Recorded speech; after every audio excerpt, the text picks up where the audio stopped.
ഏത് നിമിഷവും ശ്വാസം നിലച്ചു പോകാവുന്ന അവസ്ഥയിലാണ് ഞാൻ പാർവതി. ഇപ്പോ എന്റെ ഒരു അവസാന ആഗ്രഹ വിരലിലുണ്ടാവുന്ന ദിവസങ്ങളിലെങ്കിലും എന്റെ മോനെ എനിക്ക് വിട്ടുതരണം. നടക്കില്ല.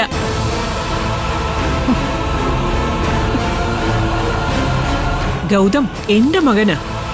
എന്റെ മരണം വരെയും അതങ്ങനെ തന്നെ ആയിരിക്കുകയും ചെയ്യും.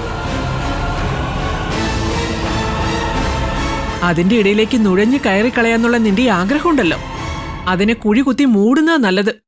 നടക്കില്ലെന്ന് പറഞ്ഞാൽ നടക്കില്ല.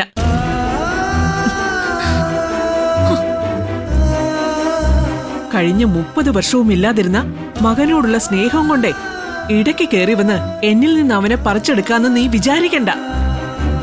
ചോദിച്ചോ, നിനക്ക് എന്തു വേണമെങ്കിലും ഞാൻ തരും. എന്റെ മോനെ ഒഴിച്ച്, അവന്റെ അമ്മയെന്ന് അവകാശം ഒഴിച്ച് എന്തും ചോദിച്ചോ നീ. നിനക്ക് എന്തും തരാൻ പറ്റുമായിരിക്കും, പണവും സ്വത്തും എന്തും. പക്ഷെ എനിക്ക് വേണ്ടത് എന്റെ മോനെയാ. അമ്മ എന്ന എന്റെ അവകാശമാണ്.